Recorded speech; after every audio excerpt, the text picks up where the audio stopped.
Assalamualaikum warahmatullahi wabarakatuh. Waalaikumsalam. Pemirsa Gapai Kemuliaan yang dirahmati Allah, sadar atau tidak dengan alasan kesibukan dan banyaknya kegiatan, seringkali menjadikan kita lupa untuk membaca dan mentadaburi Al-Quran. Padahal sesungguhnya ketenangan dan ketentraman hidup dapat diperoleh dari Al-Quran.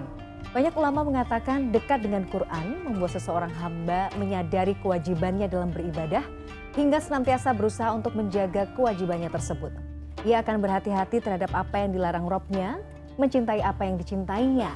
Barang siapa yang memiliki sifat yang demikian ketika membaca Al-Quran dan ketika mendengarkannya, maka Al-Quran akan menjadi penawar hatinya. Ia akan merasa cukup tanpa harta, mulia tanpa kesulitan, bahkan lembut dalam menyikapi orang yang kasar padanya. Ya pemirsa, hari ini insya Allah kita akan mengkaji bersama bahasan tema tasawuf terkait tilawah Al-Quran. Seperti biasa sudah hadir di studio ada gurunda kita dan ayahanda kita semua. Kita sambut Kiai Haji Haris Sakau. Assalamualaikum Pak Kiai. Waalaikumsalam warahmatullahi wabarakatuh.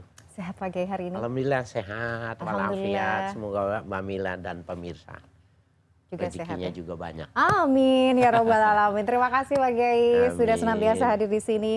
Bagi Anda pemirsa yang juga memiliki pertanyaan, Anda bisa mengirimkan pertanyaan Anda berupa teks maupun video melalui nomor WhatsApp yang tertera di layar kaca. Anda juga berkesempatan untuk bertanya langsung kepada Pak Kiai melalui sambungan Zoom yang nanti akan ditentukan oleh tim Gapai Kemuliaan. Baik, kita akan membahas tema kali ini Pak Kiai tentang tilawah Al-Quran. Ya, betul ya, kadang-kadang dengan alasan kesibukan, jadwal yang padat, kita itu suka lupa membiarkan Al-Quran kita tuh berdebu di pojok rak misalnya atau di atas meja. Nah sebenarnya apa ya Pak Kiai ya? Kenapa kita itu memang butuh Al-Quran? Kenapa kita harus membaca Al-Quran? Kenapa sebegitu penting Al-Quran itu dalam hidup kita? Dan kita mau tidak mau harus memaksa diri untuk baca Al-Quran. Tafadhol. Baik, bismillah walhamdulillah wassalatu wassalamu ala rasulillah amma ba'du. Mbak Mila dan para pemirsa, berbicara tentang Al-Quran itu kan kalau kita beli mobil berarti ada buku petunjuknya. Iya, buku manualnya. Kapan buku manual itu, bagaimana kalau terjadi kerusakan, kapan servis berkala dilakukan. Betul. Maka sebenarnya gambaran itu sudah memberikan pemahaman yang utuh betapa pentingnya orang punya mobil itu tapi punya buku petunjuk. Nah, Al-Quran lebih dari itu. Karena sesungguhnya orang yang membaca Al-Quran itu dijamin la yu'azibullahu qalban wi'a'uhu Quran. Allah tidak akan mengazab seseorang ketika hatinya itu menjadi pembungkus Al-Quran. Jadi ada orang yang hatinya isinya Al-Quran, itu maknanya hafizul Quran. Orang yang menghafal Quran. Yang kedua, apakah cuma itu hak prerogatif mereka itu cuma itu? Tidak. Ternyata orang yang senantiasa membaca Al-Quran, talil Quran juga termasuk. Menurut ulama, jadi dia setiap hari lebih mendahulukan membaca Al-Quran ketimbang HP-nya umpamanya. Maka itu menjadi ukuran dia. Kalau kita lihat ya ulama-ulama itu kemana saja dia pegang Al-Quran. Padahal dia hafal Quran. Pegang orang, di mobil, ya, di pesawat, di tempat waktu-waktu kosong, dia membaca Al-Quran. Subhanallah, gaya itu, cara itu yang disebut dengan wi'a'un lil Quran. Hatinya itu menjadi pembungkus Al-Quran. Nggak bakalan dia diazab. Jadi di dunia dia akan mendapatkan ilmu dari yang dia baca. Semua Al-Quran itu adalah Rasul Ulum. Pangkal di antara ilmu-ilmu itu Al-Quran. Mau ilmu apa?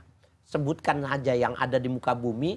Maupun ilmu-ilmu yang nanti akan bermunculan berdasarkan kemajuan.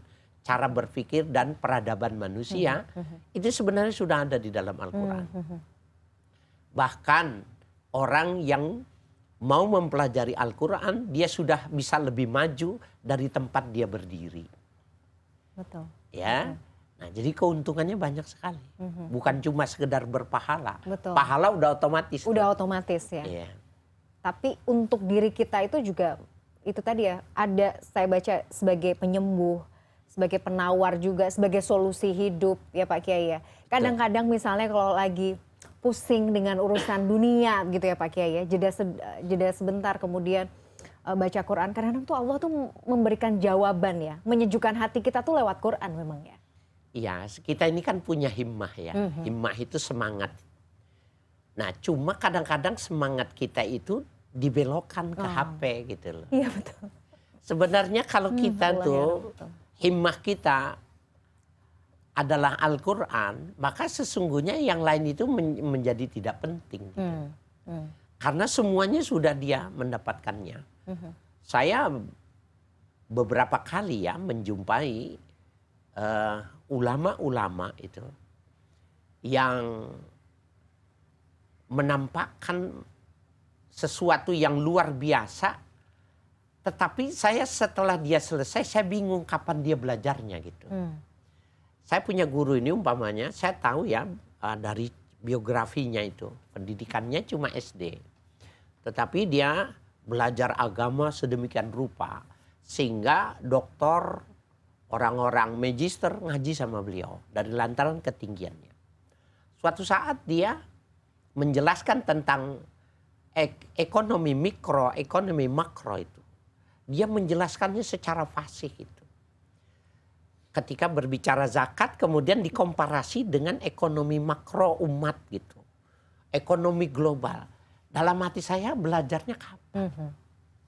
Kok bisa dia mengerti gitu? Oh itu jangan-jangan dia baca gitu. Suatu saat dia ketemu sama anak kecil yang sedang membaca bahasa Inggris. Apa tuh dia bilang baca Inggris? Coba kamu baca. Dibaca sama anak kecil. Ya, coba tutup bukunya. Diulang semua perkataan yang dia baca itu sama persis gitu. Dengan fasihnya, dengan penjelasannya yang bagus. Kita dalam arti, oh iya benar. Iqra'ul Qur'an, yu'allimul ilma. Bacalah Al-Quran, Allah akan mengajarkan ilmu. Nah kalau sudah punya ilmu, maka kita sudah punya derajat yang tertinggi. Jadi mempelajari ilmu, membaca Al-Quran, sampai dengan kita benar-benar bisa menjadi ahlul Quran, maka kita sudah top. Ya, yang tertinggi dalam sebuah keimanan. Oke, yang tertinggi dalam sebuah keimanan. Artinya kalau kita dekat dengan Quran, berarti kemuliaan itu sudah ada pada diri kita ya Pak Kiai? Udah ada. Oke, baik. Cuma ini mudah nih kita mengucapkannya. Iya, tapi sulit. Pengamalannya rumit. Sulit. Dan kita akan berhadapan sama yang di sebelah kiri kita, tuh, yang di kantong kita itu.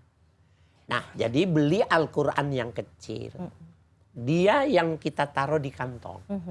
Sehingga dia yang HP ini tempatnya nggak khusus di yang istimewa itu. Oke, Pak Kiai. Ya tadi kita belajar ya sebenarnya kemuliaan Quran itu apa saja, apa fungsinya Quran bagi kita, sedikit banyak tadi sudah disebut. Nah yang juga kita perlu tahu adalah sebenarnya sifat Quran sendiri ya. Yang kemudian kita tahu kan Quran itu kan dijaga sampai dengan akhir zaman. Oleh Allah sendiri yang menjaganya.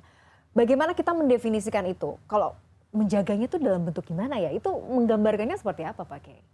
Ya,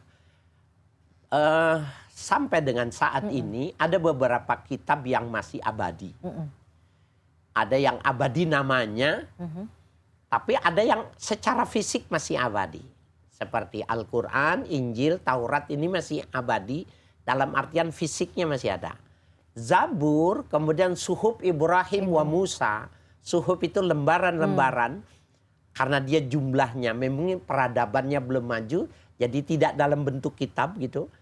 Itu namanya masih diabadikan, tetapi kita nggak punya Suhuf Ibrahim gitu. Nah, kitab-kitab itu tidak ada jaminan bahwa dia akan langgeng, itu tidak ada jaminan. Yang ada jaminan cuma Al-Quran. Inna nahnu nazzalna dzikra wa inna lahu lahafizun. Sesungguhnya kami yang menurunkan Al-Quran dan kami yang menjaganya. Nah dalam terminologi bahasa ini, kata nahnu itu yang menunjukkan jamak. Kenapa Allah yang tunggal itu membentukkan kata jamak? Biasanya Allah itu akan mengatakannya dalam bentuk tunggal. Ya, la ilaha illa ana fa'budni. Tidak ada Tuhan kecuali aku, sembahlah aku gitu. Kenapa Al-Quran itu disebutnya dengan nahnu?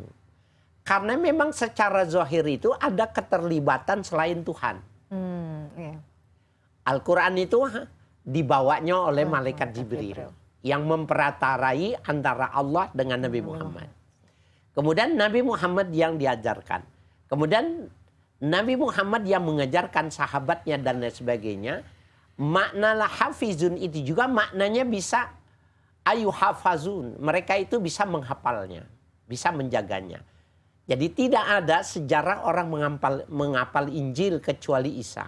Ya. Tidak ada yang menghafal ya Taurat kecuali Musa ya dan Uzair pengikutnya yang mampu bisa. Tetapi orang yang menghafal Al-Quran itu banyak. Banyak orang menghafal Quran dan bisa, dan itu dijaga. Masya Allah. Bahkan sampai-sampai orang yang menghafal Quran kemudian dia gila. Ketika dia sembuh kembali, sekian puluh tahun dia sembuh, tidak hilang hafalan. Nah itu makna Dijaga. lahafizun. Maknanya kami akan memeliharanya itu bahwa begitu sangat kuat. Ya, tersimpan pada memori hati seseorang hamba bila dia sudah menghafalnya. Masya Allah. Baik, menarik sekali membahas Al-Quran ini. Ya. Oke, tapi kita harus jeda dulu. Pemirsa, jangan kemana-mana. Gapai Kemuliaan masih akan kembali sesaat lagi.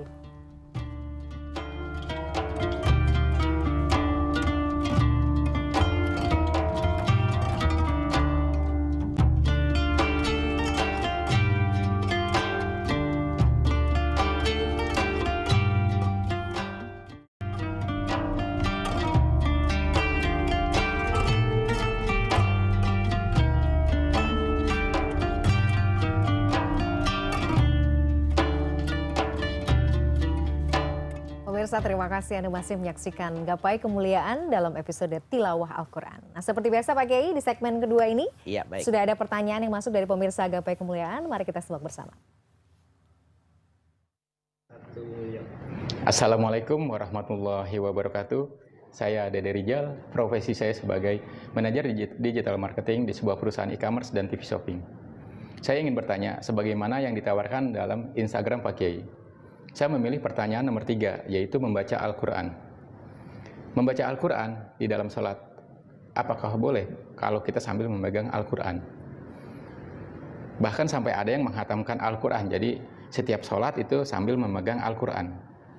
Pertanyaan kedua, saat ini Al-Quran kan bisa diinstal di dalam handphone. Lalu bagaimana kalau handphone itu dibawa masuk ke dalam WC atau ke toilet? Dan kan tidak mungkin ada tempat penitipan handphone saat kita mau masuk ke dalam WC atau toilet. Sekian pertanyaan dari saya. Terima kasih atas jawabannya. Wassalamualaikum warahmatullahi wabarakatuh. Waalaikumsalam warahmatullahi wabarakatuh. Pertanyaan dari Pak Didi Rizal di Tangerang. Ini Masya Allah nih, manajer ya Pak Kiai ya. Iya. Jadi artinya Alhamdulillah bahwa kajian ini juga disaksikan dari banyak kalangan. Responnya luar Responnya biasa. luar biasa. Mudah-mudahan ini bisa menjadi jariahnya ya Pak Kiai. Amin kita semua. Kita semua juga mudah-mudahan juga mendapat Amin, berkah amin dari juga. Allah Subhanahu wa taala. Amin ya rabbal alamin. Langsung kita jawab ya Pak Kiai ya. Bicara soal tadi tilawah. Yang pertama, boleh nggak kemudian sholat sambil membawa mushaf Al-Quran?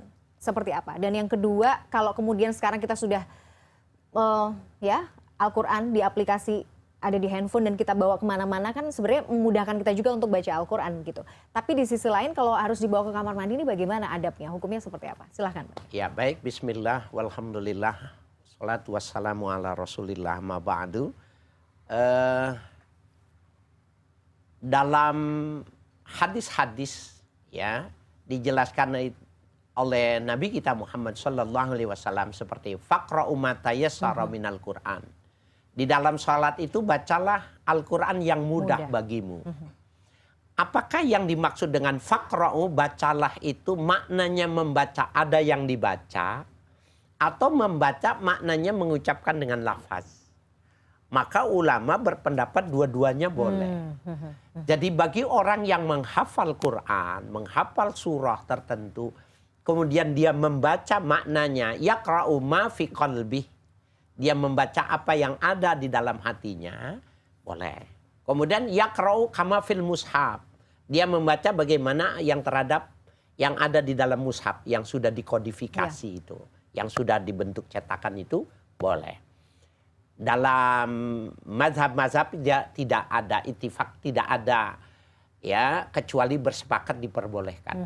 Bahkan kalau kita lihat ya orang-orang yang mengikuti sholat di Masjidil Haram ya menghatamkan Quran itu sambil memegang Quran itu jauh lebih bagus karena dikhawatirkan kalau dia tidak terkonsentrasi bacaannya lama maka dia nanti akan mudah ditarik ruhnya itu untuk mengikuti, dibawa setan kemana, ke pasar, ke urusan, sampai hal-hal yang sifatnya klinik. Maka ini salah satu cara untuk menghadirkan khusyuk, ya. Jadi membaca Al-Quran dengan mushaf. Ulama-ulama fikih mengatakan di kalangan ulama fikih orang yang menghafal Quran pun ketika dia membaca dengan menggunakan surat itu masih diminta. Karena dia sambil mengoreksi bacaannya. Jadi betapa pentingnya membaca Al-Quran termasuk di dalam sholat.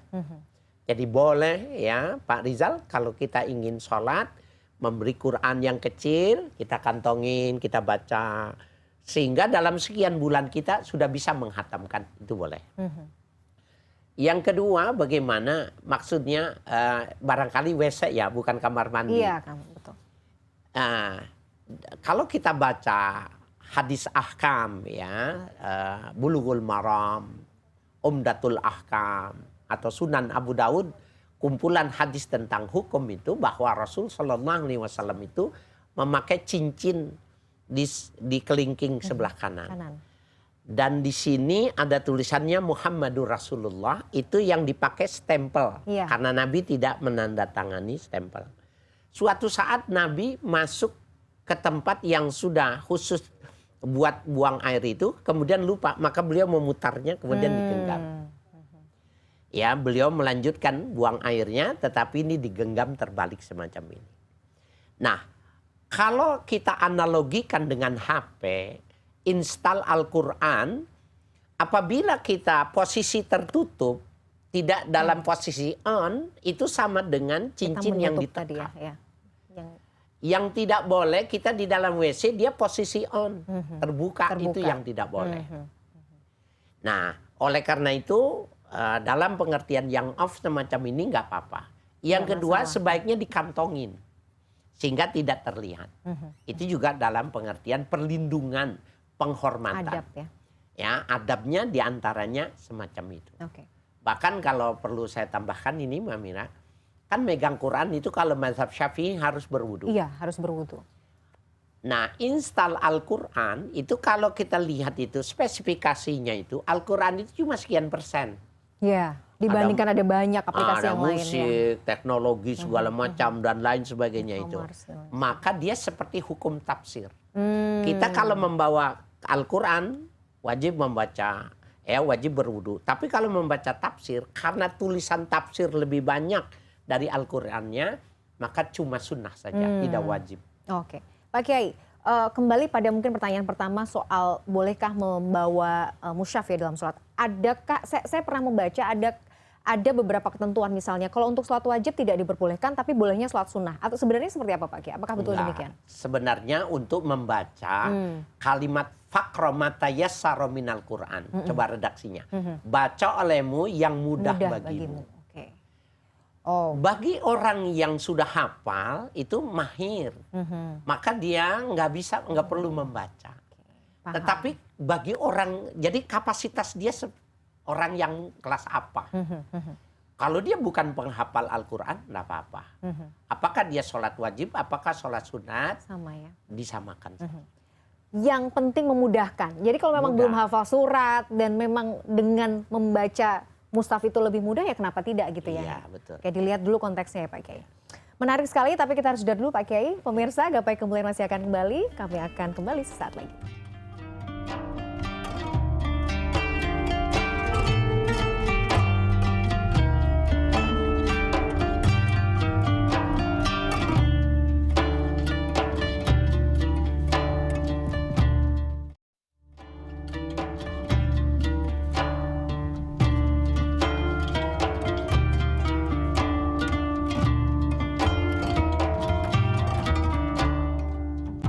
Pemirsa, Anda masih menyaksikan Gapai Kemuliaan dalam episode Tilawah Al-Quran. Nah Pak Kiai, bicara soal tilawah ini, yang menarik adalah buat saya kalau misalnya kita baca Quran tuh ya Pak Kiai, kan ada, saya pernah membaca, bahkan di salah satu ayat Quran juga disebutkan bahwa ada orang yang membaca Quran tapi sampai di kerongkongan saja. Bahkan Allah mengutuk itu gitu. Ini sudah baca Quran tapi sebenarnya dalam konteks Allah tuh mengutuknya. Mendefinisikan, membaca Al-Quran sampai di kerongkongan itu seperti apa sih sebenarnya Pak Kiai?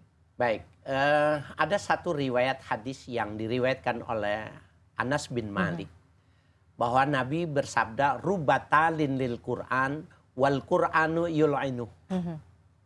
Berapa banyak orang membaca Al-Quran tetapi Al-Quran melaknat dia. Ya. Nah, ulama-ulama salaf memberikan sebuah penafsiran, idza ahallallahu halalahu, apabila dia menghalalkan yang dihalalkan oleh Allah, wa harramaha ma harramallahu, dan dia mengharamkan sesuatu yang Allah sudah mengharamkannya, salat alaih, maka Al-Quran yang dia baca itu memberikan manfaat buat dirinya. Wa ila la'anathu. Tapi kalau dia tidak seperti itu, tidak menghalalkan yang diharamkan, tidak mengharamkan yang diharamkan, Tidak memberi manfaat. kalau bahasa sekarang, kalau tidak ada politisasi terhadap nilai-nilai Quran, nggak ada masalah, bagus. Tapi kalau dia punya nilai politisasi, justifikasi, menyebutkan ayat Al-Quran untuk membenarkan, jadi pembenar, Pembenaran, ya. itu namanya orang yang mendapatkan laknat. Itu satu. Ini penafsiran yang diberikan oleh para salafus soleh. Yang kedua, bahwa Al-Quran itu ternyata bukan cuma mampu dilakukan oleh orang-orang yang bersih hatinya. Di kalangan tabi'in, ada seorang namanya Maisarah mengatakan bahwa al-gharib huwal Qur'anu fi jawfil fajir. Yang aneh, yang asing, Al-Quran itu bisa ada di dalam dada pelaku dosa. Nah, jadi bukan orang-orang suci, bukan cuma orang-orang yang bersih saja yang bisa menghafal Quran. Pada saat dulu dia menghafal Quran, dia mengerti tentang Al-Quran, kemudian dia melakukan kesalahan atau punya kepentingan politik dia melakukan Al-Quran, Qurannya itu nggak hilang. Cuma dia punya resiko. Pemahaman dia itu cuma alat. Ya, hanya sekedar justifikasi. Maka yang sangat ini berbahaya. Maka dia nanti kan di dalam salah satu hadis, Quran itu bisa syafi'an li ashabi au alaih. Dia bisa memberi syafaat bagi orang yang membacanya, tapi bisa menjadi pemberat dosa karena dia pernah mengerti Al-Quran tapi dia tidak melaksanakannya. Jadi tidak mengamalkan Quran. Jadi sekedar hanya membacanya aja ya Pak? Bukan, bahaya juga ini benar. Oke, nah gimana tuh?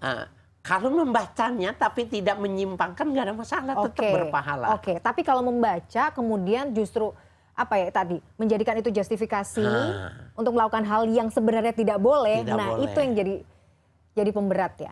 Pembenar. Sebenarnya dia mau berpendapat, maka dikutiplah ayat, dikutiplah kebaikan-kebaikan. Hati-hati nih, Quran ini akan mencatat perkataan kita. Dan dia bilang kau nanti bertanggung jawab sama aku. Iya, dan itu tadi ya, Al-Quran itu nanti bisa bersaksi ya Pak Kiai ya. Iya. Dia syafi'an li ashabi. Dia bisa memberi syafaat. Maka bisa juga dia menjadi la'anathu. Al-Quran itu, bacaan ayat-ayat itu akan melaknat dirinya. Jadi dia seperti pisau yang bagaimana siapa yang memegangnya. Man behind the gun misalnya gitu. Tergantung siapa yang pegang, untuk tujuan apa dan untuk niat apa ya Pak Kiai.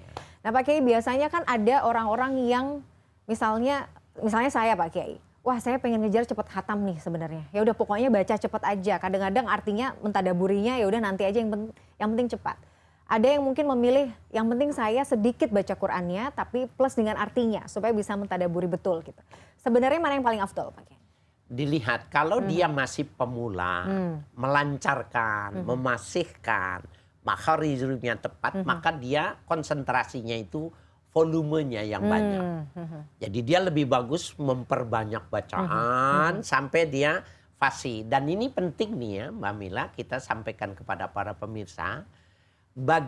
Karena Fatihah itu bagian dari Quran dan tidak sah kecuali membaca Fatihah dalam sholat itu. Maka kita mesti tanya kepada orang yang mahir, apakah Fatihah saya ini sudah memenuhi kriteria. Apabila Fatihahnya sudah bagus, itu representasi bahwa bacaan Qurannya sudah bagus. Jadi mudah ya kita untuk mengukur apakah bacaan kita ini sudah fasih, sudah sesuai dengan yang diturunkannya sesuai dengan itu, maka kita tes membaca Fatihah. Dulu di Jakarta itu kalau mau malam Ramadan, 1 bulan sebelumnya itu biasa imam-imam muda itu datang ke rumah Pak Kiai mengetes bacaan. Nah, kita ini walaupun tidak jadi imam di masjid, kita perlu juga ngetes bacaan kita. Kalau bacaan kitanya sudah itu sesuai, makharijubnya bagus, bacanya sesuai dengan tartil, warattilil Qur'ana tartila, itu sesuai dengan ilmu tajwid, dimaknakan semacam itu, baru kita level yang kedua. Nah, level kedua itu at-tarajjum. Tarajjum itu artinya orang yang mampu memahami terjemahan. Nah, kalau dia sudah tarajjum, maka tafahum. Ya, dia memahaminya. Tanya, ini maksud terjemahan ini apa ya Pak Ustadz ya? Nah, naik lagi levelnya tadabbur. Level tadabbur itu justru malah yang paling tinggi. Karena dia, dan pada saat itu Nabi sering mengulang-ulang bacaan. Jadi Nabi kalau ada sesuatu yang membuat takjub dengan bacaannya, diulang lagi bacaannya. Diulang lagi bacaannya. Dan sampai dia paham. Dan menurut para mufassir, ketika kita membaca satu ayat, kita yang tadabur nih ya, kelas tadabur, kita mengerti satu apa yang terangkat dalam isyarat-isyarat itu. Kita ulang lagi, maka kita mendapatkan 2 syarat. Kita baca lagi, maka dapat 3 dan berikutnya. Jadi semakin diulang, semakin tinggi. Dan itulah lapisan-lapisan keilmuan pada tampilan satu teks, tapi lampirannya, ya isyaratnya lebih banyak pada yang tersurat. Oke, jadi kita sesuaikan dengan tadi kondisi kita dan ya itu tadi kemampuan kita ya Pak Kiai. Kalau memang dirasa bacaan kita mungkin sudah bagus dan kita ingin memahami ya di level mentadaburi itu boleh diulang-ulang. Boleh. Itu akan jauh lebih afdal. Boleh, bahkan orang sampai menangis dalam bacaan itu. Ya, bahkan dianjurkan. Fa'ilam takum tabki fatabakkau. Kalau kau belum mampu menangis, berpura-puralah menangis. Jadi seakan-akan kita terhanyut dalam bacaan itu saking mengerti. Dan itu nanti bisa nangis. Tabakkau itu bisa membawa orang untuk menangis. Jadi ya, membawa dirinya untuk bisa menangis itu bisa. Dan sebenarnya kan kondisi itu juga bisa kita usahakan ya Pak Kiai ya. Itu tadi ya. Bisa diusahakan betul-betul. Bisa. Orang nggak usah sampai membaca Al-Quran ya. Menjelaskan sesuatu kalau dia pakai perasaan maka dia bisa menangis. Masya Allah. Apalagi ayat Al-Quran. Lebih mudah. Masya Allah. Pak Kiai menarik sekali pembahasannya. Tapi kayaknya sebenarnya kita belum sampai menyeluruh ya membahas tilawah Al-Quran ini ya. Insya Allah nanti kalau ada kesempatan kita bisa lanjutkan pembahasan tilawah Al-Quran ini ya Pak Kiai ya. Insya Allah. Terima kasih kehadirannya Pak Kiai, terima kasih ilmunya. Pemirsa, usai sudah perjumpaan kita kali ini dalam program Gapai Kemuliaan. Semoga kajian hari ini membawa manfaat dan menjadi wasilah kita untuk menjadi hamba Allah yang lebih bertakwa. Semoga Allah senantiasa mudahkan kita dalam menuntut ilmu syar'i. Saya Meladia Rahma dan juga Kiai Haji Harisaka undur diri. Terima kasih atas perhatian Anda. Insya Allah kita akan jumpa lagi pada episode berikutnya. Wabillahi taufiq wal hidayah. Wassalamualaikum warahmatullahi wabarakatuh. Waalaikumsalam.